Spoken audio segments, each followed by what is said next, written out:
कृष्ण कृष्ण कृष्ण हरे हरे, हरे राम राम राम हरे हरे, हरे कृष्ण कृष्ण कृष्ण हरे हरे, हरे राम राम राम हरे हरे, कृष्ण कृष्ण कृष्ण हरे हरे, हरे राम राम राम हरे हरे, हरे कृष्ण कृष्ण कृष्ण हरे हरे, हरे राम राम राम हरे हरे, हरे कृष्ण कृष्ण कृष्ण हरे हरे, हरे राम राम राम हरे हरे, हरे कृष्ण कृष्ण कृष्ण हरे हरे, हरे राम राम हरे हरे, हरे कृष्ण कृष्ण कृष्ण हरे हरे, अवधूत चिंतन श्री गुरुदेव दत्त. नमस्कार. आज ज्ञानमंजिरीचे 5वे पुष्प. आपल्या सर्वांचे स्वागत. आजपर्यंत झालेल्या 4 पुष्पांमध्ये आपण अनुक्रमे ज्ञानेश्वरीचे महत्व श्री हेरंबजींच्या सुश्राव्य व अभ्यासपूर्ण निरूपणातून पहिल्या पुष्पात श्रवण केले. श्री ज्ञानेश्वरीत माऊलींना सकलमती प्रकाशू अशा 6 हात असलेल्या गणेशाचे स्तवन व त्याचा शक्तिपात संप्रदायाशी असलेला गूढ संदर्भ आपण ऐकला, तो दुसऱ्या पुष्पात. तिसऱ्या पुष्पात आपण श्री रेळेकर यांच्या भावसमृद्ध अशा वाणीतून माऊलींनी केलेली सद्गुरु प्रार्थना व सद्गुरु महात्म्य श्रवण केले. चौथ्या पुष्पात माऊलींनी वर्णन केलेले महाभारत या महाकाव्याचे महत्व पाहिले व त्याचबरोबर महाभारताचे रचनाकार श्री व्यास मुनींची थोरवी सुद्धा पाहिली. आपल्याला महायोग व महाभारत यांचा परस्पर संबंध ज्ञानेश्वरीत कसा अनुभवता येतो हे सुद्धा पाहिले. पूर्वीचे हे 4ही भाग ज्ञानमंजिरीच्या YouTube चॅनलवर उपलब्ध आहेत. ते ऐकले नसतील तर अवश्य ऐकावे. आता 5व्या पुष्पात आपण माऊलींनी वर्णिलेले भगवद्गीता महात्म्य श्रवण करणार आहोत.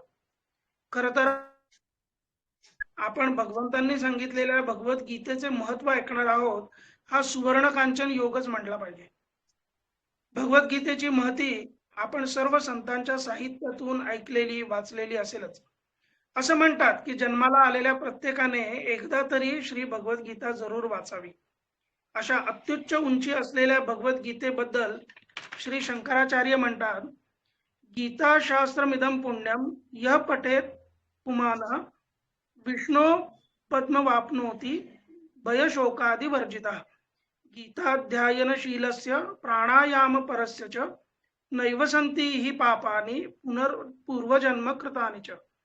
मलनिर्मोचनं पुंसां जलस्नानं दिने दिने सकृद्गीतांबसी स्नानं संसारमलनाशनम्. सर्वोपनिषदो गावो दोग्धा गोपालनंदना पार्थो वत्स सुधीर भोक्ता दुग्धम गीतामृतम महत्. धन्यवाद.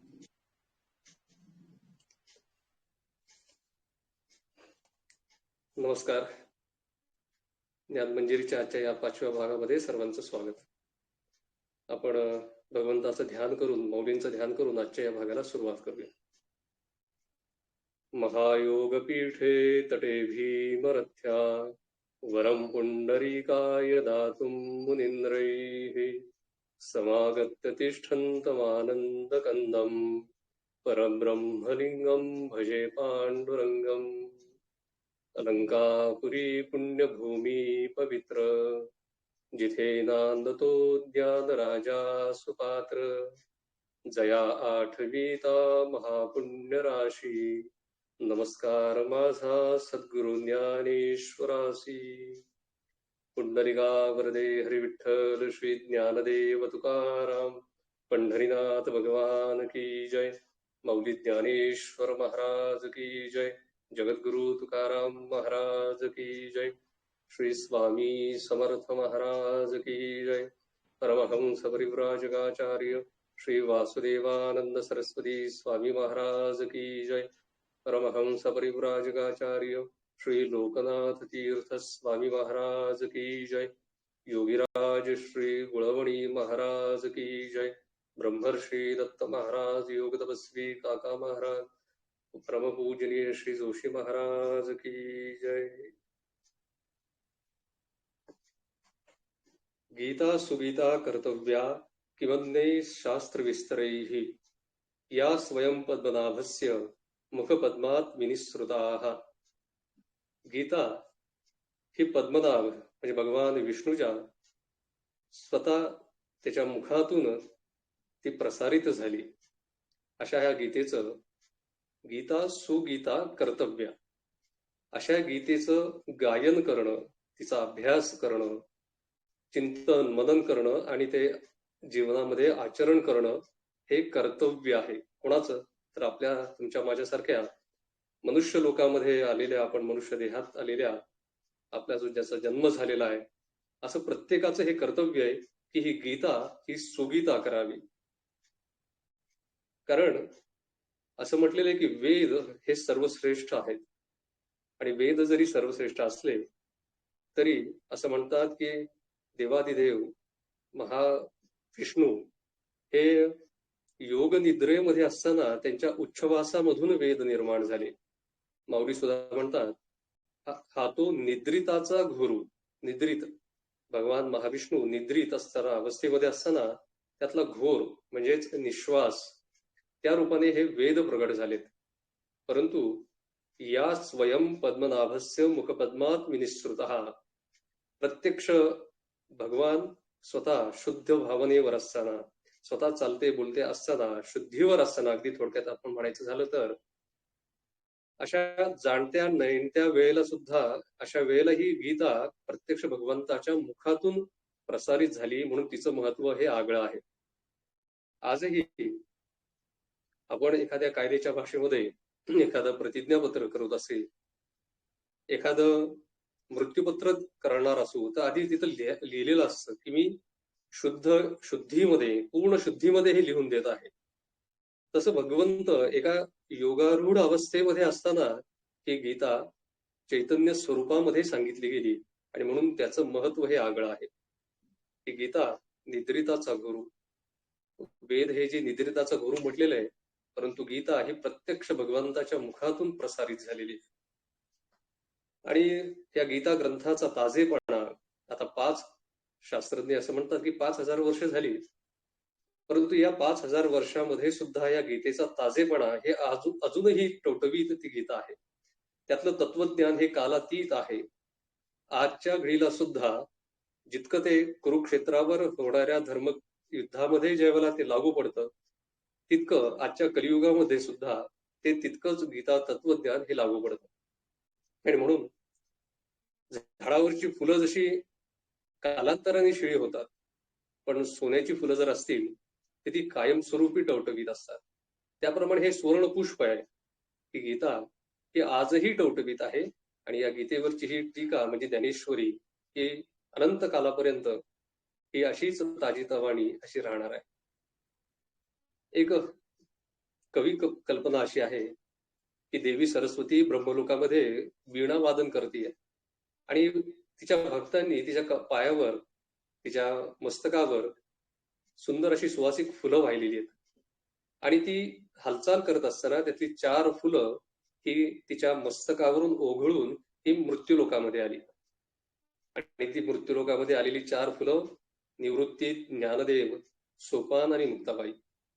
त्या फुलांचा सुगंध आज 750 वर्ष झाली तरी आजही तितकाच टवटवीत आहे, तितकाच प्रसन्न देणार आहे। 750 वर्ष झाली, आजही फुलं ती ताजी, ती अजूनही शिळी झालेली नाहीये आणि यापुढे सुद्धा ती तशीच राहणार आहे। कारण स्वर्गातून, ब्रह्मलोकातून आलेली ती फुलं आहेत, त्याला मरण नाही। आणि म्हणून अशी गीता, अशी ज्ञानेश्वरी आपण त्याचं चिंतन म्हणून आपण करत आहोत। 5000 वर्षानंतर सुद्धा जाणते, नेणते। आपण जर वारकरी संप्रदाय पाहिला तर त्यामध्ये आपल्या दृष्टीने म्हणजे सामाजिक दृष्टीने अडाणी लोक, अशिक्षित लोक याचा भरणा भरपूर आहे, ती सुद्धा या गीतेकडे, या ज्ञानेश्वरीकडे ओढली जातात। आणि बुद्धिमंत म्हटलेली जाणारी पांढरपेशी लोक, तत्वज्ञान, शास्त्रज्ञ, साहित्यिक हे सुद्धा या ज्ञानेश्वरीकडे, गीतेकडे तितक्याच ओढीने ते खेचले जातात. हे तितकं सामर्थ्य या गीतेचं, ज्ञानेश्वरीचं आहे. अगदी आपण या गीतेने अनेकांना वेड लावलं. अगदी 1200 वर्षापूर्वी झालेले शंकराचार्य, त्यांनी सुद्धा गीतेवर भाष्य लिहिलं. त्यानंतर अगदी 700-750 वर्षापूर्वी प्रत्यक्ष मौली असतील, वामन पंडित असतील, अगदी अर्वाचीन म्हणजे ह्या 100-125 वर्षामध्ये लोकमान्य टिळक असतील, बाबू अरविंद घोष असतील, महात्मा गांधी असतील, या सर्वांनी या गीतेचा अभ्यास केला, आचरणामध्ये आणलं. टिळकांनी तर स्वतः गीता रहस्य हा ग्रंथ सुद्धा लिहिला. त्यामुळे कालातीत असलेलं तत्वज्ञान हे या गीतेमध्ये, ज्ञानेश्वरीमध्ये मांडलेलं आहे. गीता, ज्ञानेश्वरी हे शास्त्र आहे. आणि मग शास्त्राचे 2 प्रकार असतात. पहिला प्रकार जो आहे तो प्रयोग प्रधान आणि दुसरा आहे तो तत्व प्रधान किंवा विचार प्रधान. एखादी रेसिपी आपण टीव्हीवर, पुस्तकामध्ये वाचतो, त्यामध्ये प्रयोग केलेला असतो. गुलाबजाम करायचा तर अमुक एवढा खवा घ्या, त्या अमुक एवढा रवा घाला, तो भाजा, ते तळा, त्यामध्ये पाक कसा करायचा, पाकाची तार किती आली पाहिजे आणि मग तो किती वेळ पाकामध्ये मुरवला पाहिजे, हे प्रयोग प्रधान शास्त्र झालं. पण तो गुलाबजाम डायबिटीसच्या माणसाने खावा किंवा न खावा, झालेला पदार्थ तो घरामध्ये पक्वान्न झाले, ते देवाला नैवेद्य दाखवायच्या अगोदर आपण खावं किंवा न खावं, पहिलं ते देवाला अर्पण करावं, मग आपण खावं, हा जो विचार आहे, हे तत्वज्ञान, हे पुढचा जे दुसरा मी प्रकार सांगितला त्यातला विचार प्रधान शास्त्र, ते एक शास्त्र झालं. म्हणून प्रयोग प्रधान शास्त्र आणि विचार प्रधान, तत्व प्रधान शास्त्र, असे 2 प्रकार. त्यातलं आपण जर गीता पाहिली तर युद्ध क्षेत्रावर, त्या युद्धभूमीवर जो मोहग्रस्त झालेला जो अर्जुन आहे, त्या अर्जुनाला तू युद्ध कर, तू उठ, तू क्षत्रियाचं तुझं कर्म जे आहे, ते कर्तव्य जे आहे, त्या कर्तव्याला चांगली संधी आलेली आहे, ती संधी, तिचा उपयोग करून घे. तू जर जिंकलास तर या पृथ्वीवरचं राज्य तू उपभोगशील आणि या रणांगणावर तुला वीरगती प्राप्त झाली तरी तुला स्वर्ग मिळाल्या वाचून राहणार नाही, असा उपदेश भगवंत करतात. पण त्यावेळेला जर अर्जुन लढाईला सुरुवात केली, त्यांनी युद्धाला सुरुवात केली असती आणि ते युद्ध संपलं असतं, तर जो पहिला प्रयोग प्रधान आपण जे शास्त्र असतं त्याचं महत्व तिथेच संपलं असतं. परंतु गीता हे तत्वप्रधान, विचार प्रधान शास्त्र आहे. आणि म्हणून एका भगवंतानी, जो भगवंत अर्जुनाचा मेवणा आहे, एक नातेसंबंधी आहे, त्याला तो तात्कालिक दिलेला तो फक्त विचार नाहीये. हा विचार, गीतेमध्ये मांडलेला विचार, गीतेमध्ये सांगितलं तत्वज्ञान, हे कालातीत आहे. आणि म्हणून भगवंतानी ज्यावेळेला तो विचार गीता सांगितली, त्यावेळेला अर्जुन स्वतः त्या मोहग्रस्त अवस्थेतून बाहेर पडला आणि त्यांनी युद्धाला सुरुवात केली, विजय प्राप्त झाला. हे तर झालंच आहे, परंतु भगवंतानी सांगितलेलं तत्वज्ञान हे आज 5000 वर्ष सुद्धा आपल्याला तितकंच लागू पडतं. याचाच अर्थ हे जे शास्त्र आहे ते विचार प्रधान सुद्धा आहे आणि ते सर्वकालिक आहे. पृथ्वी, ते फक्त भारतापुरतं किंवा संस्कृत ज्यांना येते त्यांच्यापुरतं मर्यादित नाही, तर पृथ्वी खंडावर जिथे जिथे मनुष्य वस्ती असेल, नवे नवे स्वर्गलोकात सुद्धा, मृत्यूलोकात सुद्धा हे तितकंच लागू पडणारं असं शास्त्र आहे आणि ते सर्वकालिक आहे. गणितातलं एक उदाहरण आहे, 1 + 1 = 2. हे जर भारतात बरोबर असेल तर 1 + 1 = 2 हे बरोबर, हे पाकिस्तानामध्ये सुद्धा तितकंच लागू आहे, अमेरिकेत सुद्धा तितकंच लागू आहे. कारण का? ते सर्वकालिक आहे. गणितामध्ये आज जर 1 + 1 = 2 असेल तर उद्या सुद्धा 1 + 1 = 2च असणार आहे. आणि म्हणून हे सर्वकालिक, त्याला भौगोलिक कुठलीही सीमा नाहीये. या शास्त्राला भाषेची सुद्धा सीमा नाहीये. आणि म्हणून संस्कृतमध्ये असलेली ही गीता मौलींनी ज्ञानेश्वरीच्या रूपाने तुम्हाला मराठीमध्ये आणून आपल्या समोर ठेवलेली आहे. आणि आज या गीतेचे अनेक जगातल्या सर्व भाषांमध्ये रूपांतर झालेलं आहे, भाषांतर झालेले आहे. आणि ती त्या त्या ठिकाणी, त्या त्या जो वाचक असेल, जो श्रोता असेल, त्या प्रत्येकाला ती ज्ञान देते, जगायचं कसं हे शिकवते. आणि म्हणून असं तत्वप्रधान, प्रयोग प्रधान सुद्धा हे शास्त्र, ही गीता आपल्याला पाहायला मिळते. आणि म्हणून भगवंत स्वतः सुद्धा म्हणतात, इति गुह्यतमं शास्त्रम, हे गुह्य असेल. परंतु अर्जुना मी तुला सांगतो. आणि असे गुह्य असलेलं शास्त्र हे भगवंतानी गीता शास्त्र हे अर्जुनाला त्या समारंगणावर, त्या रणांगणावर सांगितलेलं आहे.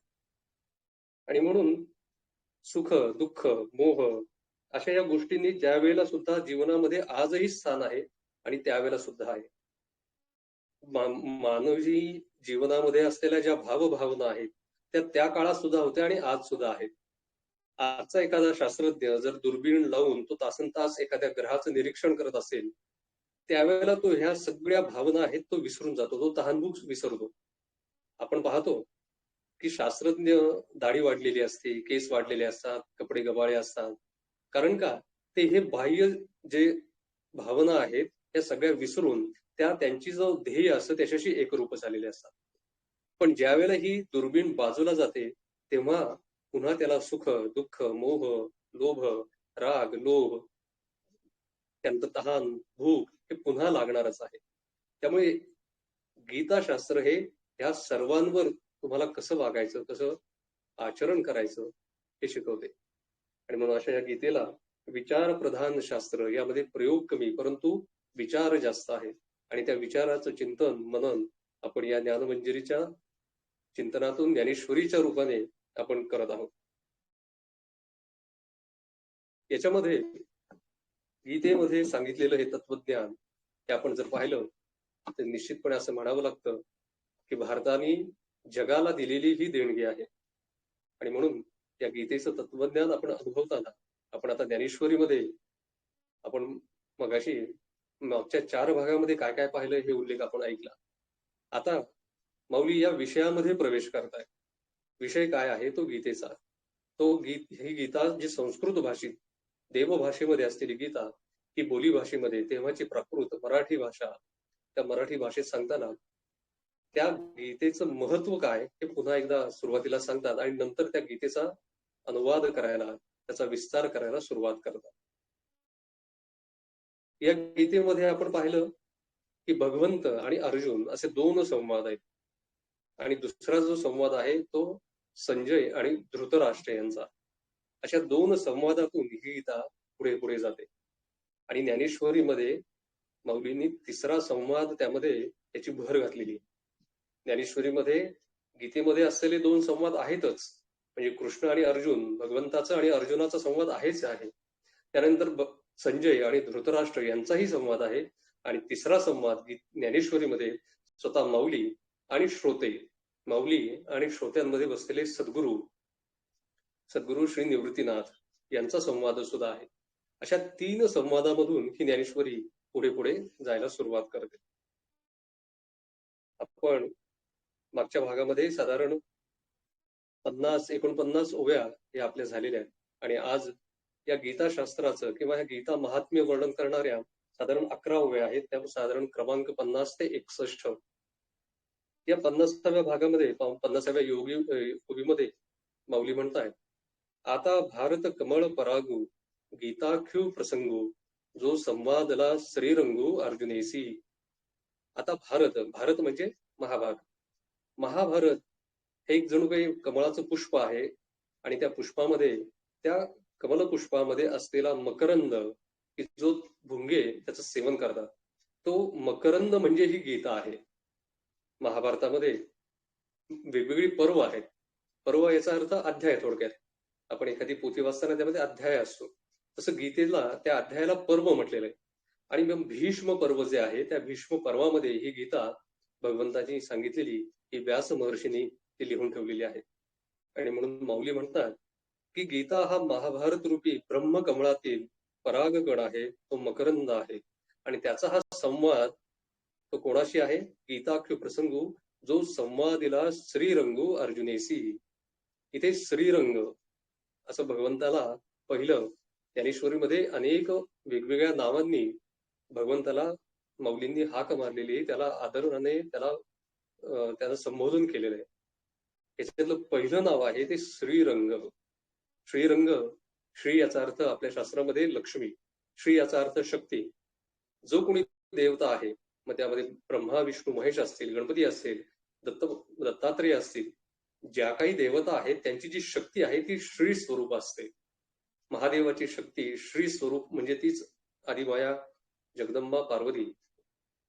भगवान विष्णूची जी शक्ती ती माता लक्ष्मी किंवा पांडुरंगाची जी असेल ती माता रुक्मिणी, ही श्री. आणि अशा श्रीरंग, मग व्याकरण दृष्ट्या या श्रीरंग शब्दाचे दोन अर्थ होतात. श्रियम संजयती याचा अर्थ भगवंत जिला प्रसन्न करून घेतात किंवा तिचं रंजन करतात असा श्रीरंग. आणि दुसरा अर्थ आहे तो श्रिया संजयते, म्हणजे जी श्री, जी लक्ष्मी ज्या भगवंताला प्रसन्न करते, असे दोन्ही एकमेकाला प्रसन्न करणार असा लक्ष्मीकडून प्रसन्न केला जाणारा असा सुद्धा श्रीरंग आणि लक्ष्मीला प्रसन्न करून घेणारा असा सुद्धा श्रीरंग. आणि म्हणून श्रीरंग असा या उभयता. कुठलीही देवता असं म्हणतात की आपल्या शास्त्रामध्ये, आपल्या संस्कृतीमध्ये सांगितलेली देवता ही कुठलीही एकटी येत नाही, ती तिच्या शक्तीसह विराजमान झालेली असते. दत्त महाराज असतील तर त्यांच्या सोबत त्यांची अनघा लक्ष्मी ही त्यांची शक्ती विराजमान असते. तिथं पांडुरंग असेल तिथं ही रुक्मिणी असणारच आहे. महादेव असतील तिथं पार्वती माता असणारच आहे. आणि म्हणून श्रीयुक्त, आणि म्हणून तिला प्रसन्न करून घेणारा आणि तिच्याकडून प्रसन्न करून घेतला जाणारा, अशा दोन्ही अर्थांनी हा श्रीरंग शब्द आहे. महाभारतामध्ये एक प्रसंग, महाभारतात नाही भागवतामध्ये हा एक प्रसंग आहे की एकदा सर्व कामकाज उरकल्यानंतर भगवंत विश्रांती घेत असतात आणि माता रुक्मिणी त्यांचे पाद सेवन करत असतात, त्यांच्या गप्पा गोष्टी चालू असतात. आणि मग त्यावेळेला भगवंताला अशी एक लहर येते की सहजच रुक्मिणीची आपण थट्टा करावी. आणि म्हणून ते माता रुक्मिणीला असं म्हणतात की अगं, तुला तुझं ज्यावेळेला स्वयंवर तुझ्या भावाने रचलं त्यावेळेला अनेक मोठे महाराजे, राजे महाराजे तुझ्यासाठी त्या स्वयंवराला आलेले होते, पण तू माझ्यासारख्या गवळ्याला तू निवडलंस आणि मला निरोप पाठवला आणि मला तुझं हरण करण्यासाठी तू निरोप पाठवला. आणि मग मी तुझं स्वयंवर त्याच्यामध्ये आलो आणि सर्व राजांचा पराभव करून तुला मी हरण केलं. तू माझ्यामध्ये काय पाहिलंस? मी तर एक साधा गवळी, रानावनामध्ये गायी राखणारा, परंतु इतके राजे लोक ज्यांच्याकडे संपत्ती, ज्यांच्याकडे सत्ता, हे एवढं सर्व असताना तू मला का बरं म्हणलंस? आणि असं असताना त्या माता रुक्मिणीला हे सर्व ऐकून खरं तर तिला हे एक भगवंत थट्टा करत असतात, परंतु तिला ते खरं वाटतं आणि ती मूर्छा येऊन, म्हणजे ती बेशुद्ध होऊन तिथे खाली कोसळते. आणि मग अलगद भगवान माता रुक्मिणीला पलंगावर निजवतात, तिच्या तोंडावर पाणी मारतात आणि पंख्याने वारा घालतात आणि मग तिला शुद्ध येते. याचा अर्थ इथे श्रीरंग या शब्दाचा मी अर्थ सांगतोय, त्या संबंधाने ही कथा आलेली की त्या रुक्मिणीला सुद्धा प्रसन्न करून घेण्याचं जो करून घेतो असा तो श्रीरंग. अशा त्या श्रीरंगाचं आणि अर्जुनाचा हा संवाद या गीतेमध्ये, या ज्ञानेश्वरीमध्ये मौली वर्णन करतात. जो संवादला श्रीरंगू अर्जुनेसी. पुढची जी ओवी आहे त्यामध्ये ना तरी शब्द ब्रह्माब्दी मथिला व्यास बुद्धी निवडिले निखदी नवनीत हे. शब्द ब्रह्मादी, शब्द ब्रह्म आणि त्याचा अब्धी म्हणजे सागर. शब्द ब्रह्मादी म्हणजे वेद. मग व्यास महर्षींनी काय केलं? हे जे वेद जे होते हे प्रचंड आहे, त्याचं व्यापक, त्यांचं विस्तार तो सर्वसामान्यांच्या आवाक्यामधला नाहीये. ती त्याला असलेली, त्यांना लागलेली प्रज्ञा ही त्या व्यास महर्षींकडे होती. आणि म्हणून त्या व्यास महर्षींनी जणू काही हा वेद म्हणजे समुद्र आहे आणि त्या समुद्राचं मंथन केलं. त्या मंथन करताना त्याला मथिला व्यासबुद्धी, मथिला याचा अर्थ त्याला विरजण लावलं. ते विरजण कशाचं आहे? तर अद्वैताचं आहे. आपण दूध पाहतो, दूध हे पातळ असतं, पण ज्या वेळेला त्याला विरजण लागतं त्यावेळेला ते घट्ट होतं. जे द्वैत होतं ते आता त्याला घट्टपणा आला, तर एकसंधपणा त्याला आलेला आहे. आणि म्हणून अशा वेदरूपी समुद्राला या व्यास महर्षींनी अद्वैताचं विरजण लावलं. त्यामध्ये त्यामध्ये प्रक्रिया सुरू झाली, त्याच्यामध्ये त्याचं दही निर्माण झालं आणि मग ते दही निवडीला निखदी नवनीत हे ते घुसळण ही त्या व्यास महर्षींनी केली. आणि ज्यावेळेला ते दही घुसळलं जातं त्यावेळेला ताक बाजूला राहतं आणि नवनीत अर्थात लोणी जे आहे ते वर तरंगायला लागलं. आणि हे लोणी म्हणजेच महाभारत. आणि मग या महाभारताला त्याचं पुढे काय प्रक्रिया केली ते पुढच्या ओवीमध्ये मौली सांगतायत.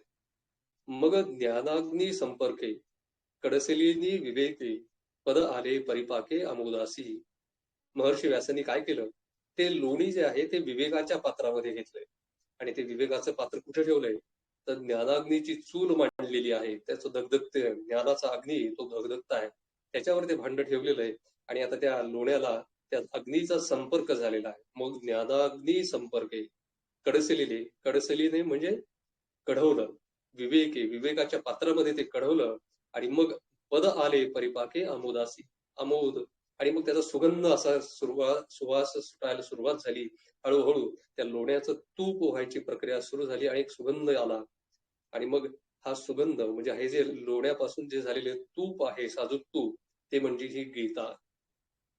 म्हणजे व्यास महर्षींनी वेदापासून वेदाचं विरजण लावलं, ते घुसळून त्यापासून महाभारत हे लोणी निर्माण केलं आणि त्या लोण्यापासून ज्ञानाग्नी संपर्काने त्याचं तूप निर्माण केलं, ते साजूक तूप म्हणजे गीता.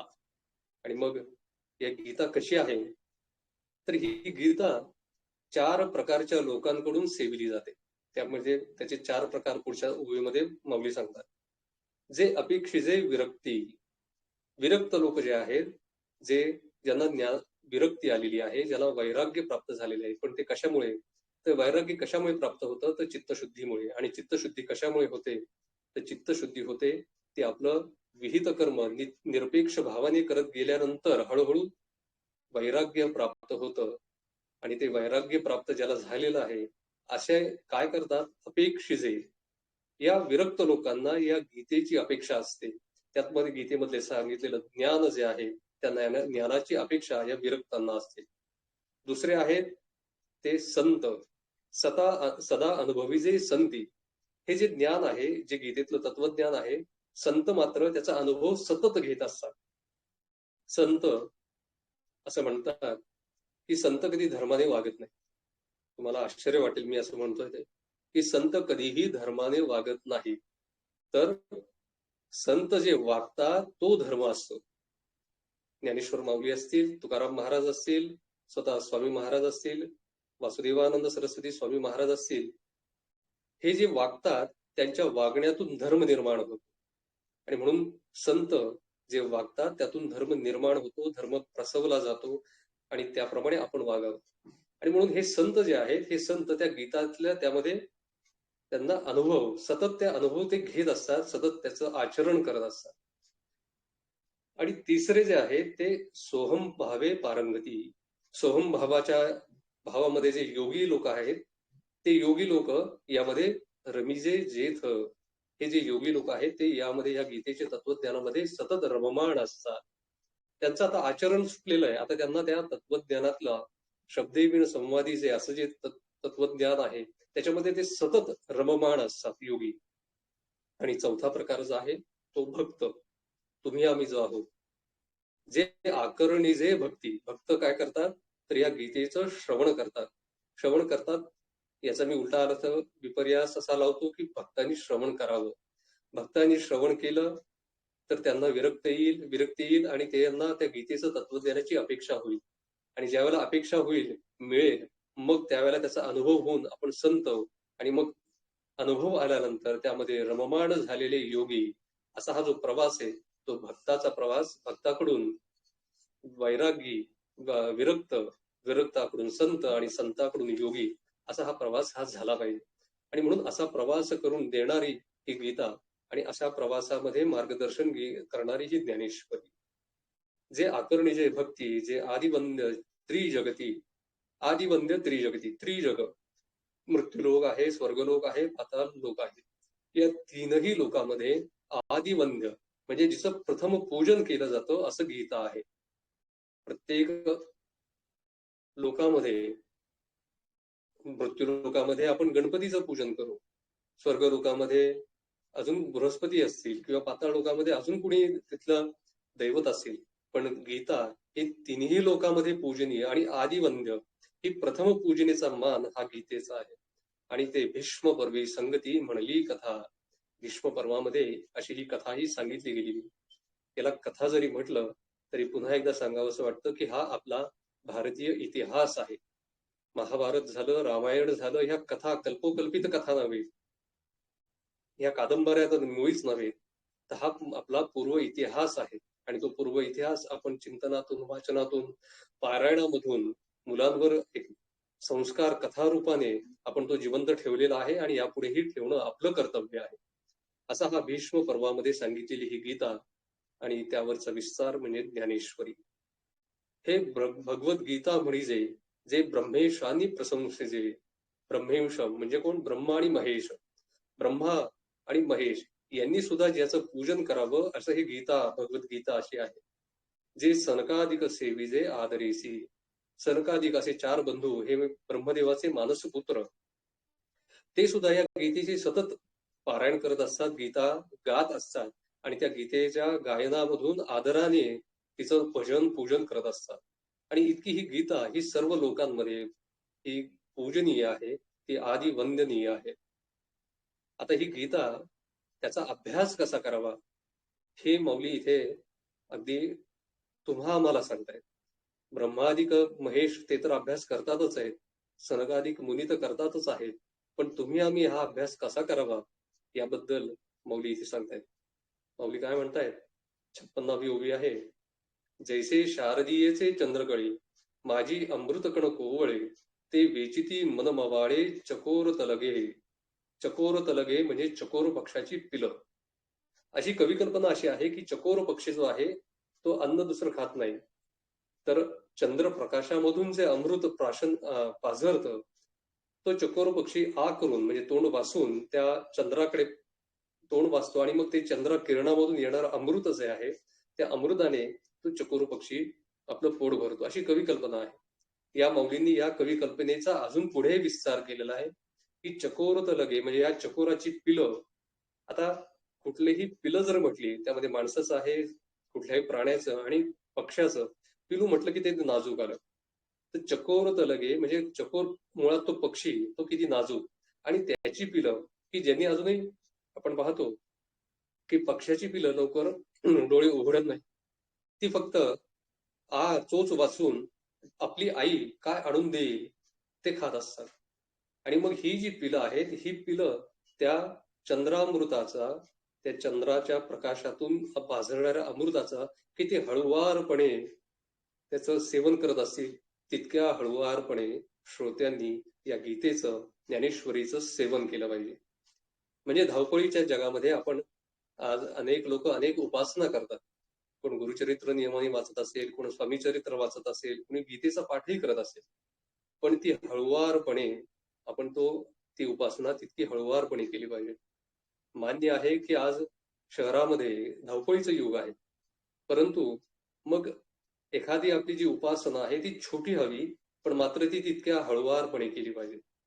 संपूर्ण गुरुचरित्र वाचावं एका दिवसात, स्वामी चरित्राचा पाठ एका बैठकीत करावा, किंवा कुठलंही मोठं पुस्तक, एखादा ग्रंथ आहे तो भरभर नुसता वाचून टाकणं, मोकळं होणं, याला मौली नाही म्हणतायत.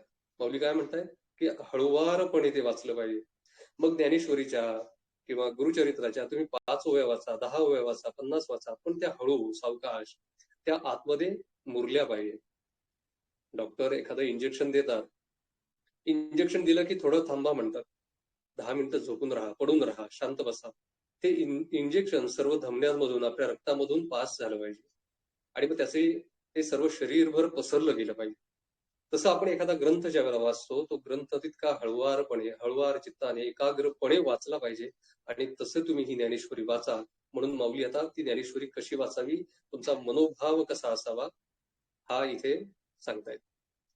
एखादा ग्रंथ पारायण करताना त्याचे नियम असतात, परंतु माऊली तसे नियम सांगत नाही. मग आपण पाहतो नियम की एका बैठकीत वाचावी, कोणाशी बोलू नये, शुद्ध अवस्थेत असावं, हातपाय धुतलेले असावे, शुद्ध आपण शुचिरभूत अवस्थेमध्ये असावं, समोर दिवा लावलेला, निरंजन लावलेले असावं, देवासमोर तोंड करून ते वाचावं, पूर्व दिशेला तोंड करावं, उत्तर दिशेला तोंड करावं, असे व्यावहारिक नियम इथे माऊली सांगत नाही. तर माऊली जे नियम सांगतायत, जी अवस्था सांगते ती मनाची अवस्था आहे. तुमचं मन त्यावेळेला कसं हवंय, तुमचं मन तितकं तरल आणि तितकं मनोभूमिका इतकी हळुवार पाहिजे. कशी? तर त्या चकोर पक्षाच्या पिलांसारखी. शारदीचे चंद्रकळे, शारदीयचे शरदचंद्र असं ज्याला म्हणतात की शरद ऋतूमधलं जे चंद्र आपण ज्याला कोजागिरी पौर्णिमा म्हणतो, तो जो ऋतू असतो तो शरद ऋतू असतो. आणि त्या शरद ऋतूमध्ये जो चंद्र प्रकाश आहे त्याच्यातून अमृतगण कोवळे ते पाझरत असतात. आणि असे कोवळे अमृतगण, ती कोवळी असलेली चकोर पक्षाची पिलं ज्याप्रमाणे हळुवारपणे त्याचं प्राशन करतात, त्या हळुवारपणे तुम्ही ही ज्ञानेश्वरी वाचा. आणि पुढे असं म्हणतायत, तिया परी श्रोता अनुभवावी हे कथा, अति हळुवारपणा चित्ता अडवून या. मी जे आता सांगितलं तेच माऊली इथे म्हणताय 57वी ओळी. श्रोत्यांनी काय करावं, ही कथा अनुभवावी. म्हणजे नुसती वाचून एक अध्याय झाला, 2 अध्याय झाला, एक पारायण झालं, 5 पारायण झाली, 10 पारायण झाली, अशी पारायण नाही करायची इथे आपल्याला. इथे काय करायची, तर त्या ज्ञानेश्वरीचा अनुभव घ्यायचा. आणि म्हणून नामदेव महाराज सुद्धा सांगतात की एक तरी ओवी अनुभवावी. सर्व संत हेच सांगतायत की ग्रंथाचा अनुभव घ्या. ग्रंथ नुसता वाचू नका, त्याचं नुसतं पारायण करू नका. त्या पारायणातून झालेलं त्याचं विचार मंथन झालं पाहिजे, चिंतन झालं पाहिजे. एखादी गाय ती पोटभर आधी खाऊन घेते आणि नंतर शांतपणे बसून ती रवंथ करते. तसं आपण जर ज्ञानेश्वरीचा एखादा अध्याय वाचला, 10 ओव्या वाचल्या, 25 ओव्या वाचल्या, तर त्याचं मंथन, विचार मंथन झालं पाहिजे, चिंतन झालं पाहिजे.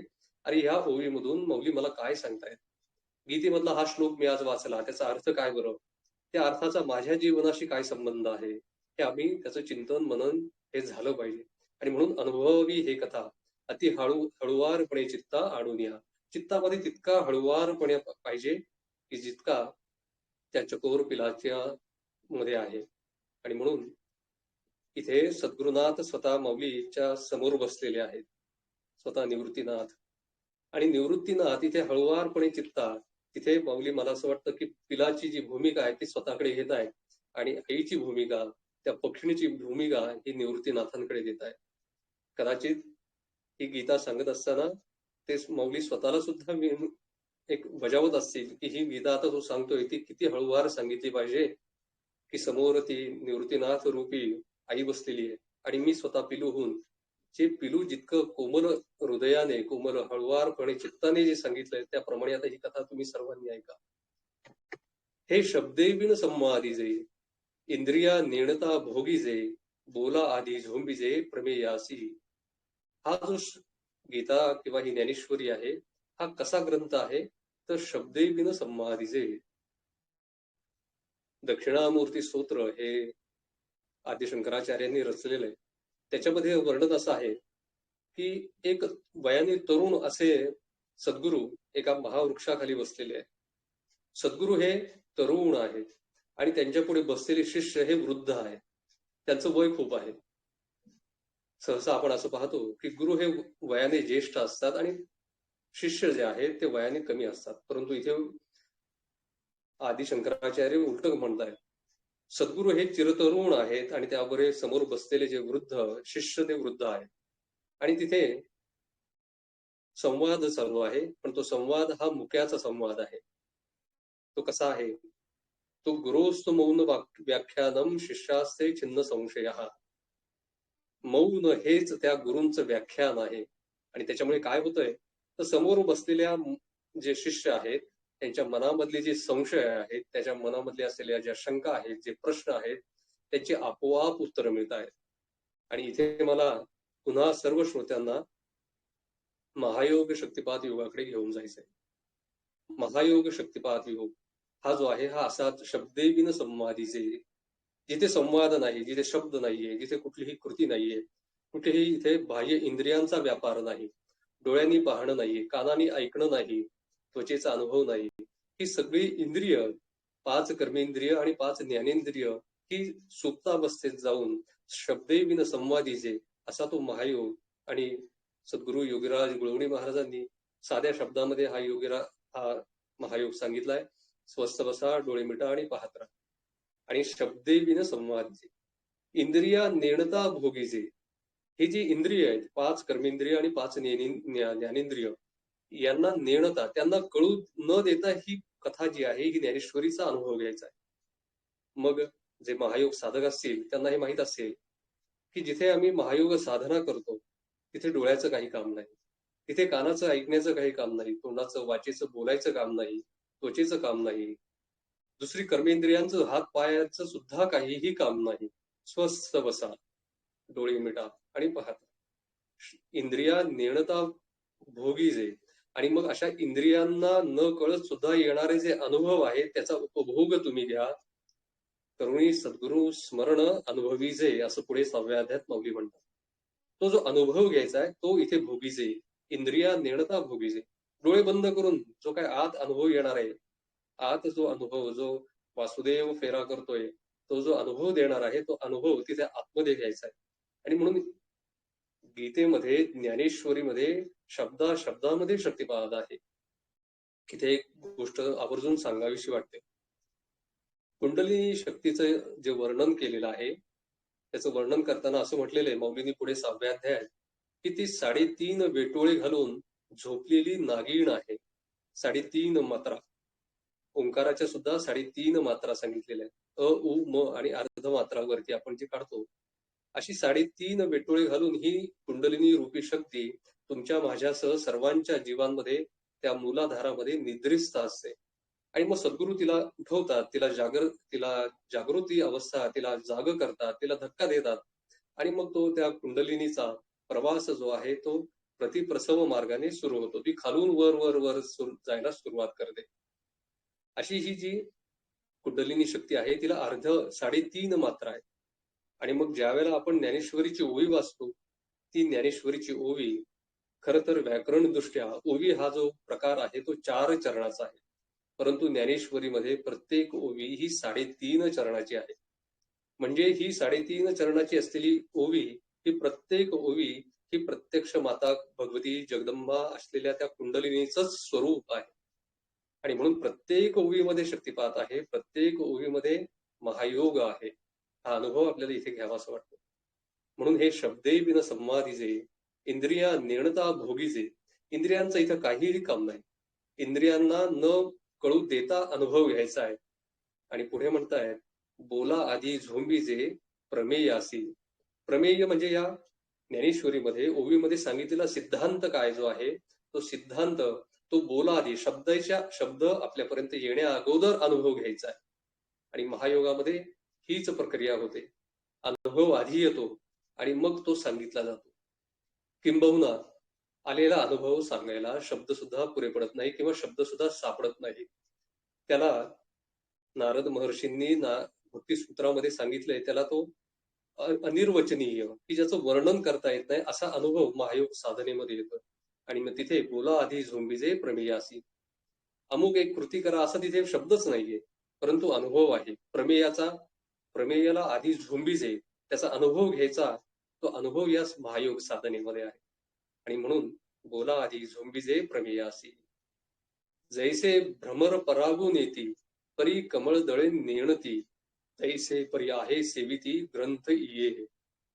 भ्रमर म्हणजे भुंगे, ज्याप्रमाणे एखाद्या कमळामधला पराग नेतात, ते हळूवारपणे, आता जर आपण भुंगा म्हटला तर त्याचं वजन किती, काही मिलीग्राम, आणि तो हळूवारपणे उडत येतो आणि तो बरोबर त्या जिथे फुल आहे त्या फुलाच्या पराग कणावर मध्यभागी बसतो आणि तो त्यातला पराग, जे मधु आहे, जो मध आहे, जो मकरंद आहे, तो मकरंद सेवन करत असतो.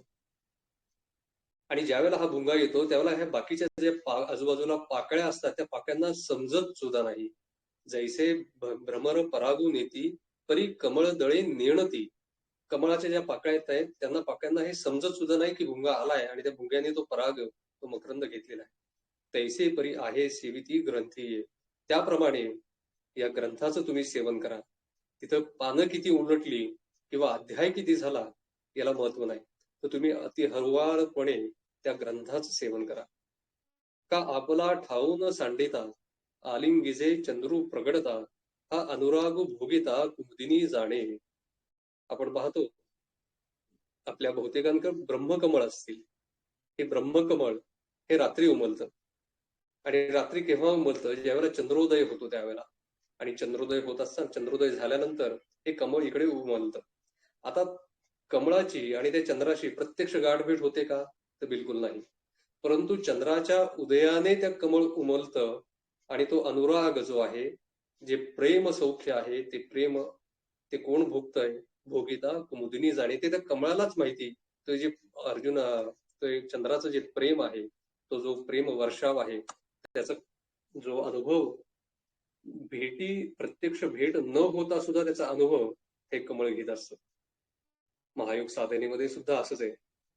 सद्गुरू एका ठिकाणी आहे, शिष्य एका ठिकाणी आहे, आणि शिष्य सद्गुरू फक्त संकल्प करतायत की या शिष्याचं कल्याण व्हावं, ह्याची शक्ती जागृत व्हावी. आणि तो संकल्प सद्गुरूंच्या मनामध्ये आला, तो विचार मनामध्ये आला की इकडे शिष्याला त्याचा अनुभव यायला सुरुवात होते. तो जो अनुभव आहे ते कुमुदिनी, ते कमळाला जाणवत होतं. तसा तो साधक जो आहे तो अनुभव तो स्वतः घेत असतो. आणि म्हणून ज्ञानेश्वरीच्या प्रत्येक ओळीमध्ये शक्तिपात आहे, महायोग आहे. या हळुवारपणाची एक कथा ही मुद्दाम इथे सांगावीशी वाटते. परमपूजनीय श्री मामासाहेब देशपांडे किंवा दुसरे एक सत्पुरुष आहेत, पुण्यामध्ये मॉडेल कॉलनीमध्ये अक्कलकोट स्वामी महाराजांच्या परंपरेचे सहस्त्रबुद्धे महाराज त्यांचा मठ समाधी मंदिर आहे. त्याचे जे आता प्रधान तिथले मुख्य गादीवर आहेत जे अशोक काका, पूजनीय अशोक काका जोशी महाराज, या कदाचित या दोघांपैकी एकाच्या जीवनामधला तो प्रसंग आहे. मी फार पूर्वी ऐकलाय, वाचलाय, परंतु नक्की कोणाचा आहे आता मला आठवत नाही. परंतु तो प्रसंग फार महत्वाचा आहे. त्यांची जी आई असते त्या आईला ज्ञानेश्वरीची, त्या मातोश्री असतात त्यांना आई ज्ञानेश्वरीची आवड असते. आणि मग दिवसभरामध्ये आपली जी सकाळची कामं झाल्यानंतर दुपारचा जो मोकळा वेळ मिळतो, त्या मोकळ्या वेळेमध्ये त्या ज्ञानेश्वरी वाचत असतात. आणि ज्ञानेश्वरी वाचताना आजूबाजूच्या ज्या 4-2 बायका असतात त्या सुद्धा मग येऊन बसत असतात. आणि मग त्याचं वाचन झालं की त्याचा एखादी ओवी वाचावी, त्याचा अर्थ त्यांना सांगावा, असं त्यांचा नित्यक्रम असतो. आणि या नित्यक्रमामध्ये एक झाडूवाली बाई, की जी रस्ता झाडायचं काम करायची, स्वच्छतेचं काम जी करते, कचरा उचलायचं आपण ज्याला म्हणू, ती एक स्त्री, तिला सुद्धा ही ज्ञानेश्वरी फार आवडत असे. आणि ती तिथे त्यांच्यामध्ये येऊन ती बसायची. आणि ते सुद्धा आवर्जून आवडीने ती ज्ञानेश्वरी सांगायच्या. त्यांची एक शेजारीण असते, तिला मात्र हे खटकायचं. तिला असं वाटायचं की ही झाडूवाली ती आपल्यात कशी काय येऊन बसते, तिने थोडं बाजूला बसावं, आणि तिला काय करतंय ही ज्ञानेश्वरी. पण या मातोश्री या समजून सांगायचे की अहो, सर्वांना आहे अधिकार, इथे सर्वांना अधिकार, गीतेचा ज्ञानेश्वरीचा अधिकार सर्वांना आहे, सर्वांना हे ज्ञान प्राप्तीचा अधिकार आहे. आणि तिला आवड आहे तर तिने का बरे बसू नये. परंतु त्यांची जी कुरबुर आहे, ते शेजारणीची कुरबुर ही सतत चालू असायची की हिला कशाला बोलवता तुम्ही, हिला आमच्यात बसवू नका. थोडासा एक अभिनिवेश असतो, आम्ही पांढर पेशा, आम्ही अमुक, आणि मग ह्या कमी प्रतीच्या, मग त्यांनी आमच्यात कसं बसावं. पण एकदा असं होतं की या स्त्रीला, जी शेजारीण असते, तिला उशीर होतो यायला. आणि ती येते, आणि येता येता रस्त्याने त्या ज्या खोलीमध्ये ते बसलेल्या असतात त्या खिडकी उघडी असते. आणि जाता जाता ती खिडकीतून आत डोकावून पाहते तर काय दिसतं तिला, ते ह्या मातोश्री समोर ज्ञानेश्वरीची पोथी उघडून ठेवलेली आहे पाटावर, आणि ही झाडूवाली शेजारी बसलेली आहे. आणि दोघी सद्गतीत अंतःकरणाने एकमेकीशी बोलत आहेत. दोघींच्या डोळ्यातून घळघळ पाणी येत आहे. ती झाडूवाली म्हणते, त्या मातोश्रीना म्हणते, अहो पहा ना, त्या भगवंताचं रूप, त्या भगवंताच्या रूपावर त्या रणांगणावर उधळलेली जी धूळ आहे, ती धूळ त्याच्या चेहऱ्यावर बसती. आणि तो सावळा श्रीकृष्ण आता कसा पांढरा दिसायला लागलाय, त्याचा गौरवर्णी झालेला आहे. आणि मग त्या मातोश्री म्हणतायत, अहो त्या जसा भगवंत दिसतोय तसं त्या अर्जुनाचं राजबिंड स्वरूप पहा बरं, किती तो म्लान, परंतु ते राजबिंड स्वरूप आता किती म्लान झालेलं आहे, तो मोहग्रस्त झालेला आहे, तो दुःखी आहे. त्या ज्ञानेश्वरीच्या पोथीमध्ये पाहत यांचा हा संवाद सुरू आहे. एकीकडे डोळ्यातून आसव येत आहेत, कंठ सद्गतीत झालेला आहे. आणि हे पाहिल्यानंतर ती जी शेजारीण, ती जी खिडकीतून पाहत असते, तिला ते जाणवतं की या झाडूवालीचा सुद्धा अधिकार किती आहे. तो अधिकार का प्राप्त झालाय, कारण त्या दोघींनी ज्यावेळेला ज्ञानेश्वरी वाचतायत, तर ज्ञानेश्वरी वाचताना तितका मनाचा हळुवारपणा त्यांच्यामध्ये दोघींच्या मध्ये आलाय. आणि त्यामुळे अष्टसात्विक भावातून ती ज्ञानेश्वरी पाहतायत. आणि ज्ञानेश्वरीच्या त्या ग्रंथामध्ये त्यांना प्रत्यक्ष रणांगणावरचे भगवंत आणि अर्जुन त्यांचं दर्शन होत आहे. इतका हळुवारपणे तुमचा आपला मनाचा ही ज्ञानेश्वरी वाचताना ऐकताना हा झाला पाहिजे. इतकी तन्मयता, इतकी एकाग्रता ही झाली पाहिजे. आणि म्हणून असे ह्या गीतेचं महात्म्य मौली सांगतायत. गीतेचं महात्म्य सांगताना मग ती गीता जरी कळली नाही, गोंदवलेचे सद्गुरू ब्रह्मचैतन्य स्वामी महाराज म्हणतात की तुम्हाला गीता जरी कळली नाही तरी चालेल. परंतु त्या गीतेच्या पुस्तकावरचं जे चित्र आहे ते चित्र लक्षात ठेवा. ते चित्र काय आहे? तर अर्जुन रथामध्ये बसलाय आणि त्या रथाचे घोडे जे आहेत ते घोड्याचा लगाम भगवंताच्या हातात आहे. तसा तुम्ही आम्ही आहोत, तुमच्या आमच्या देहाचा जीवनाचा लगाम भगवंताच्या हातात आहे. एवढी एक गोष्ट जरी कळली तरी बास. पुढे अजून एक संत आहेत, ते म्हणतायत की पूर्ण गीता नाही वाचली किंवा पूर्ण गीता नाही कळली तरी चालेल, परंतु गीतेचा पहिला शब्द जो आहे तो कळला पाहिजे आणि तोच जीवनभर आचरणात आणला पाहिजे. पहिला शब्द काय आहे? तर धर्मक्षेत्रे. धर्मक्षेत्र, जीवनभर धर्माने वागायचं. मग तो सद्धर्म असेल, व्यापारामधला धर्म असेल, जिथे नोकरीमध्ये नोकरी आम्ही करतोय तर तिथे सचोटीने काम करणं आहे, हा सद्धर्म आहे, हा धर्म आहे. एखादा विद्यार्थी असेल त्यांनी व्यवस्थित अभ्यास करणं हा त्याचा धर्म आहे. एखादी पतिव्रता आहे, तिने पतीची सेवा करणं हा धर्म आहे. पतीने आपल्या कुटुंबाचं पालन पोषण करणं हे त्या पुरुषाचं कर्तव्य आहे, हा त्याचा धर्म आहे. आणि म्हणून प्रत्येकाने आपापल्या धर्माप्रमाणे वागावं, एवढा हा धर्मक्षेत्रे हा एक शब्द जरी आयुष्यभर जीवनामध्ये आपण आचरणामध्ये आणला तरी हे गीता संपूर्ण कळायला दुसरा पर्याय नाही. तिसरा प्रकार आहे गीतेची 18 नावे. गीता रोज पठण तर करावीच, परंतु तिची 18 नावं, जसे 18 अध्याय आहेत गीतेचे तशी तिची 18 नावं आहेत. ती गीतेची 18 नावं जर आपण ती रोज म्हटली तर गीता पठणाचा लाभ आपल्याला होतो. ती नावं काय? गीता गंगा गायत्री, सीता सत्या सरस्वती, ब्रह्मविद्या ब्रह्मवल्ली, त्रिसंध्या मुक्त गेहिनी, अर्धमात्रा चिदानंदा, भवग्नी भयनाशिनी, वेदत्रयी परा अनंता, तत्वार्थ ज्ञानमंजिरी, अशी 18 नाव आहेत. योगायोगानं ज्ञानमंजिरी हे सुद्धा गीतेचंच नाव आहे. आणि म्हणून या अशी 18 नावं सहज पाठ होतात आणि ती रोजच्या पाठात आपण ज्यावेळेला संध्याकाळी शुभंकरोती म्हणत असो किंवा दिवे लागणीला किंवा सकाळी आपल्या काही उपासना करत असू त्यावेळेला ही 18 नावं जरी आपण म्हटली तरी गीता पठणाचा लाभ होतो. पण तितक्यात आपल्याला थांबायचं नाहीये. नुसती नावं घेऊन मग मूळ गीता बाजूला राहील. तर त्या मूळ गीतेचं सुद्धा पठण झालं पाहिजे. आणि मग परमपूजनीय योगश्री योगतपस्वी श्री नारायण काका ढेकणे महाराज यांना शक्तिपात आचार्य परमपूजनीय श्री मामासाहेब देशपांडे यांनी एक गीतेचा क्रम दिलेला आहे. तो क्रम ते त्या नारायण काका महाराज आयुष्यभर त्या क्रमानुसार गीता वाचणं त्यांनी तो आचरणात आणला. तो क्रम 14 दिवसाचा आहे. कोणत्याही बुधवारी, आज बघा आज सोमवार आहे, आता परवा बुधवारी येईल, तर कोणत्याही बुधवारी शुभारंभ करायचा आणि मग 14 दिवसामध्ये एक गीता पारायण करायचं. मग त्याच पहिल्या दिवशी कुठला अध्याय वाचायचा? तर बुधवारी पहिल्या दिवशी पहिला अध्याय, दुसऱ्या दिवशी दुसरा, शुक्रवारी तिसरा, शनिवारी चौथा, रविवारी 5, सोमवारी 6. मग येणारा जो मंगळवार आहे त्या दिवशी 7वा आणि 8वा असे 2 अध्याय वाचायचे. पुढचा बुधवार ज्या वेळेला येतो त्यावेळेला 9वा अध्याय, गुरुवारी 10वा, शुक्रवारी 11वा, नंतर येणाऱ्या शनिवारी 12वा आणि 13वा, रविवारी 14वा आणि 15वा, सोमवारी 16 आणि 17 आणि जो नंतरचा दुसरा मंगळवार येतो त्या दिवशी 18वा अध्याय. अशी 14 दिवसामध्ये एक गीता पारायण म्हणजे 28 दिवसात एका महिन्यामध्ये 2 गीतेची पारायण होतात. एका वेळेला संपूर्ण गीता वाचणं कदाचित आज 2, 2.5, 3 तास लागतात, सहज शक्य होत नाही. परंतु एक अध्याय किंवा 2 अध्याय वाचणं हे सहज शक्य आहे. आणि जर आपण ते मोठ्याने वाचले तर निश्चितपणे ते आपले मुखोद्गत होतात आणि गीतेची सेवा पर्यायाने भगवंताची ही सुद्धा सेवा आहे. कारण गीता ही भगवंताचं ग्रंथ स्वरूप, त्याचे प्रत्यक्ष वाङ्मय मूर्ती आहे. आणि म्हणून रोज अशा प्रकारे रोज एक एक अध्याय, 2-2 अध्याय जर आपण गीता वाचली तरी निश्चितपणे हे आपल्याला त्याचं फळ जे आहे ते मिळणार.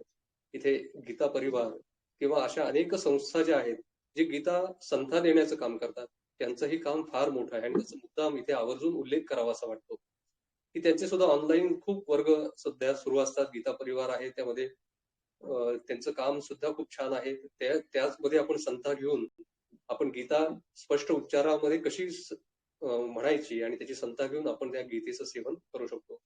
निश्चितपणे अशा प्रकारे आपण हे गीता महात्म्य आज पाहिलेले 8:53 झाली आणि आज नेमकी आज योगायोगाने आपली आषाढी एकादशी आहे. आणि या आषाढी एकादशीमध्ये आपण मागच्या रविवारी सांगितलं की आज आपण पांडुरंगाष्टका स्तोत्राचं पाठ करणार आहोत. आणि ते पाठ करताना तुम्ही सर्वांनी आपण भगवंताला आपल्याकडे पांडुरंगाची मूर्ती असेल किंवा बाळकृष्ण असेल, श्रीरामाची मूर्ती असेल, अशा कुठलीही भगवत स्वरूप जी मूर्ती असेल त्या मूर्तीवर आपण पांडुरंगाष्टक म्हणून एका अष्टकाला एक तुलसीपत्र आपण वाहणार आहोत. अष्टक म्हणजे 8, आपल्याला 8-9 तुळशीपत्र लागतील. मग आपण हळदी कुंकू, गुलाल, बुक्का, अक्षदा, फुलं वाहून पंचोपचार भगवंताची पूजा करणार आहोत. आणि शेवटी लोणी साखरेचा नैवेद्य दाखवणार आहोत. लोणी साखरेचं नैवेद्य दाखवताना आपल्याच ज्ञानमंदिरच्या एक साधिका रोहिणी खरे या आपल्याला एक लोणी साखरेचं एक पद तिथे म्हणणार आहे. मी त्यांना अनम्यूट केलेलं आहे. ज्यावेळेला आपण नैवेद्य दाखवू त्यावेळेला त्यांनी, रोहिणीताई तुम्ही त्यावेळेला ते पद म्हणा. नंतर आपण पांडुरंगाची आरती करणार आहोत जय जयकार करून, आणि शेवटी पसायदान म्हणून आजच्या या सत्राचा आपण समारोप करणार आहोत. तर मला वाटतं सर्वांनी हे साहित्य आपल्या समोर घेतलेलं असेल. स्क्रीनवर पांडुरंगाची मूर्ती आणि जे दिसेल, मी बोलतो त्याप्रमाणे आपण ही पूजा आपण करायची आहे. सर्वांनी हात जोडायचे आणि आपण प्रत्यक्ष पांडुरंगासमोर, आपण पंढरपूरमध्ये आपण इथे उपस्थित आहोत पांडुरंगाच्या मंदिरामध्ये, आणि देवासमोर आपण उभे आहोत आणि देवाचं ध्यान आपण करायचंय आपल्याला. पंढरपूरच्या दर्शन बारीमधून आपण हळूहळू पुढे सरकत आता प्रत्यक्ष गाभाऱ्यामध्ये पांडुरंगासमोर आपण उभे आहोत. सर्वांनी हात जोडायचे आणि पांडुरंगाचं ध्यान करायचे. पांडुरंगाची मूर्ती डोळ्यासमोर आणायची. पांडुरंग आहे, शेजारी रुक्मिणी माता आहे. महायोग पीठे तटे भीमरथ्या वरम पुंडरीकाय दातुं मुनींद्रैः समागत्य तिष्ठन्तमानन्दकन्दं परब्रह्मलिंगम भजे पांडुरंगम. पांडुरंगाच्या मूर्तीचं वर्णन संत तुकाराम महाराज करतायत. त्याप्रमाणे आपल्या मनोचक्षु समोर हे ध्यान, ती मूर्ती आपल्या समोर आणायची आहे. सुंदर ते ध्यान उभे विटेवरी करकटावरी ठेवून या. तुळसी हार गळा कासे पितांबर आवडे निरंतर हेची ध्यान. मकर कुंडले तळपती श्रवणी कंठी कौस्तुभ मणी विराजित. तुका म्हणे माझे हेची सर्व सुख पाहिन श्रीमुख आवडीने. गळ्यामध्ये सुंदर असं हे ध्यान विटेवर उभा आहे. दोन्ही हात एक कमरेवर ठेवलेले आहेत. उजव्या हातामध्ये कमळाची कळी आहे आणि डाव्या हातामध्ये शंख घेतलेला आहे, आणि असे दोन्ही हात कमरेवर ठेवलेले आहेत. तुळशीहार गळ्यामध्ये आहे, पितांबर नेसलेलं आहे, कानामध्ये मकर कुंडले आहे आणि कंठामध्ये कौस्तुभ मणी घातलेला आहे. असं हे पांडुरंगाचं ध्यान, आणि त्या पांडुरंगाला आपण नमस्कार करूया. पांडुरंगासोबत माता रुक्मिणी आहे, आणि या रुक्मिणीचं, मातेचं वर्णन करताना असं करता, नमो त्रिभुवन सुंदरी कमलजे जगन्नायिके जिये अखिल विश्व हे तव विलास तो अंबिके. अचिंत्य जगता तुझे स्वरूप त्याही ब्रह्मया परी अशी उभयता तुम्ही सगुण या भीमेच्या अतिरी. असे हे रुक्मिणी पांडुरंग असे भीमेच्या तीरावर उभे आहेत, आणि त्यांचं आपण वंदन करूया. श्री रुक्मिणी पांडुरंगाभ्याम नमः. ध्यायम ध्यायामी नमस्काराणि समर्पयामी. सर्वांनी नमस्कार करायचा आहे. हळद, कुंकू, अक्षदा, फुलं, गुलाल हे पांडुरंगाला, मूर्तीला व्हायचे. पायावर व्हा. श्री रुक्मिणी पांडुरंगाय नमः. हरिद्रा कुंकुम सौभाग्य द्रव्याणि समर्पयामी. नाना परिमल द्रव्याणि समर्पयामी. सकल उपचार प्रित्यर्थे अक्षदान समर्पयामी. एखादं फूल व्हायचंय, तुळशीपत्र व्हायचंय, आणि पुन्हा एकदा नमस्कार करायचा आहे. आता आपण पांडुरंगाष्टक मी म्हणतो, एक ओवी म्हटल्यानंतर, एक चरण म्हटल्यानंतर ते आपण माझ्या मागून म्हणा, आणि आपण एक तुलसीपत्र भगवंताला व्हायचे. आपण सुरुवात करूया. माझ्या मागे म्हणा सर्वांनी.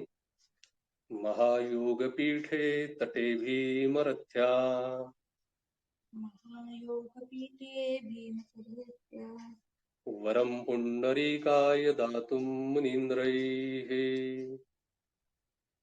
समागत्य तिष्ठन्तमानन्दकन्दम् परब्रह्मलिङ्गं भजे पाण्डुरङ्गम् तटिद्वाससं नीलमेघाभभासम् रमामन्दिरं सुन्दरं चित्प्रकाशम् वरं पृष्ठिकायां समन्यस्तपादम् परब्रह्मलिङ्गं भजे पाण्डुरङ्गम् प्रमाणं भवाब्धेरिदं मामकानाम् नितम्भक्कराभ्यां धृतो येन तस्मात् विधातुर्वसत्ये धृतो नाभिकोशः परब्रह्मलिङ्गं भजे पाण्डुरङ्गम् स्फुरत्कौस्तुभालङ्कृतं कण्ठदेशे श्रियाजुष्टकेयूरकं श्रीनिवासम् शिवं शान्तिमिड्यं वरं लोकपालम् परब्रह्मलिङ्गं भजे पाण्डुरङ्गम्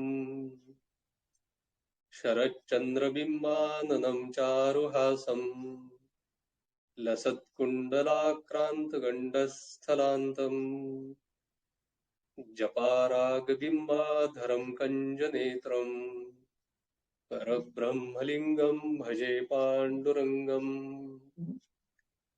किरीटोज्ज्वलत्सर्वदिक्प्रान्तभागम् सुरैरर्चितं दिव्यरत्नैरनर्घैः त्रिभङ्गाकृतिं बर्हमाल्यावतंसम् परब्रह्मलिङ्गं भजे पाण्डुरङ्गम् विभुं वेणुनादं चरन्तं दुरन्तम् स्वयं लीलया गोपवेशं दधानम् गमान् चारुहासम् परब्रह्मलिङ्गं भजे पाण्डुरङ्गम् अजं रुक्मिणी प्राणसञ्जीवनं तम् परं धाम कैवल्यमेकं तुरीयम्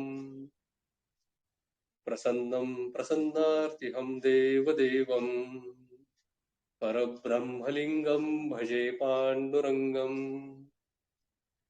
स्तवं पाण्डुरङ्गस्य वैपुण्यदं ये पठन्ते कचित्तेन भक्त्या च नित्यम् भवाम्भोनिधिं ते वितिर्वान्तकाले हरेरालयं शाश्वतं प्राप्नुवन्ति परब्रह्मलिङ्गं भजे पाण्डुरङ्गम् इति श्रीमत्परमहंसपरिव्राजकाचार्यस्य श्रीगोविन्दभगवत्पादपूज्यपादशिष्यस्य श्रीमच्छङ्करभगवता कृतो पाण्डुरङ्गाष्टकं संपूर्णम्.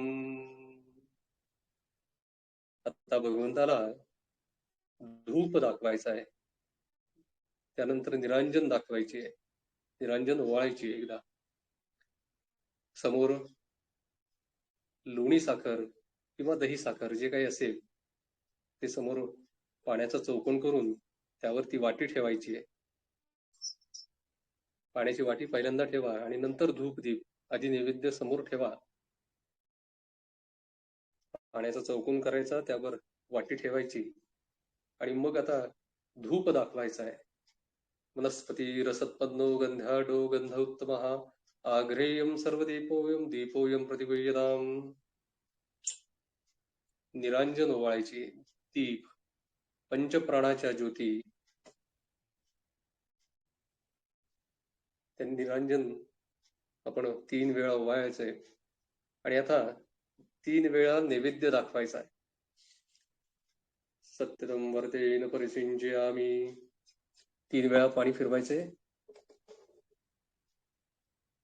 ओम तत्सवितुर्वरेण्यं भर्गो देवस्य धीमहि धियो यो नः प्रचोदयात्. ओम प्राणाय स्वाहा, ओम अपानाय स्वाहा, ओम व्यानाय स्वाहा, ओम उदानाय स्वाहा, ओम समानाय स्वाहा, ओम ब्रह्मणे अमृतत्वाय स्वाहा. एकदा ताम्हणात पाणी सोडायचंय एक वेळेला. नैवेद्यमध्ये पाणीयम समर्पयामी. पुन्हा 3 वेळा पाणी फिरवायचंय नैवेद्याभोवती. ओम तत्सवितुर्वरेण्यं भर्गो देवस्य धीमहि धियो यो नः प्रचोदयात्. ओम प्राणाय स्वाहा, ओम अपानाय स्वाहा, ओम व्यानाय स्वाहा, ओम उदानाय स्वाहा, ओम समानाय स्वाहा. 3 वेळा हातावरून ताम्हणामध्ये पाणी सोडायचे. उत्तराभूषणं समर्पयामी, हस्तप्रक्षालनं समर्पयामी, रोदनार्थे चंदनं समर्पयामी. नमस्कार करायचा आहे. प्रार्थना पूर्व नमस्कारं समर्पयामी. श्री रुक्मिणी पांडुरंगाय नमः. प्रार्थना पूर्व नमस्कारं समर्पयामी. इथे आपण लोणी साखरेचं पद रोहिणीताई म्हणतायत.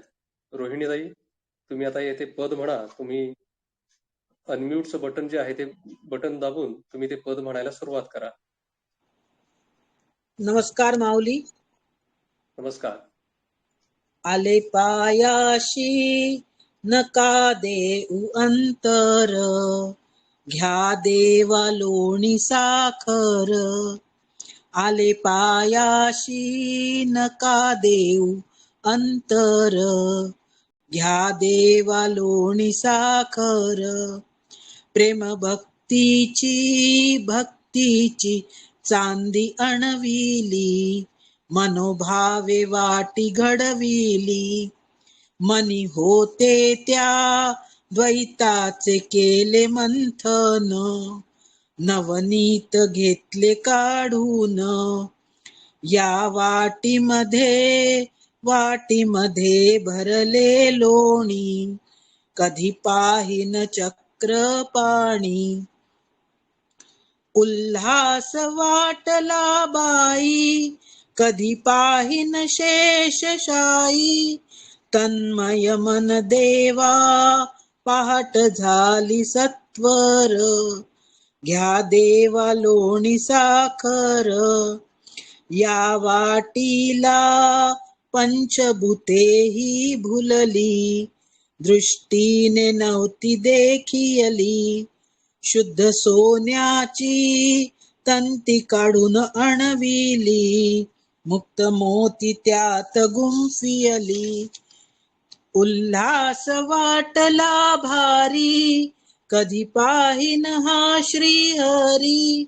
सद्गदित मन देवा पहाट झाली सत्वर, घ्या देवा लोणी साखर. या वाटीला परमार्थ हिरे झळकती, काही कोंदणात चमकती. नवविध भक्तीच्या फाकल्या कलाकुसरी, 64 माणके दुसरी. काय वाटी ही वाटी सुंदर नाणे, वैकुंठ जोडीला हिने. उल्हास मनी बहु झाला, प्रभुराज आज देखियला.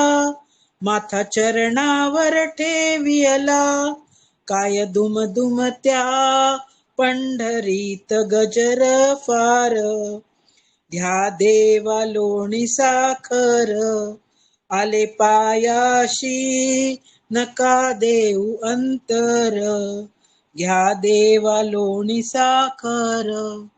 पुंडलिक वरदा हरी विठ्ठल, श्री ज्ञानदेव तुकाराम. नमस्कार माऊली. सर्वांनी आता आरती घ्यायची आहे. एक पांडुरंगाची आपण आरती घेऊया. निरंजन असेल समोर तर ते ओवाळायचंय. युगे 28 विटेवरी उभा, वामांगी रखुमाई दिसे दिव्य शोभा. पुंडलिकाचे भेटी परब्रह्म लेगा, चरणी वाहे भीमा उद्धरी जगा. जय देव जय पांडुरंगा, रखुमाई वल्लभा राहीच्या वल्लभा पावे जीवलगा. जय देव तुळशी माळा गळा ठेवून कठी, कासे पितांबर कस्तुरी ललाटी. देव सुरवर नित्ये ती भेटी, गरुड हनुमंत पुढे उभे राती.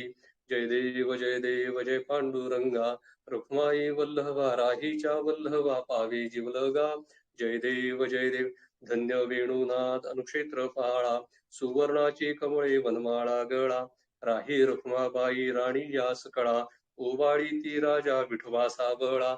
जय देव जय पांडुरंगा, रुक्माई वल्लभा राहीच्या वल्लभा, पावे जीवलगा. जय देव ओवाळू आरत्या कुरवंड्या येती, चंद्रभागेमध्ये सोडून या देती, दिंड्या पताका वैष्णव नाचती, पंढरीचा महिमा वर्णावा किती.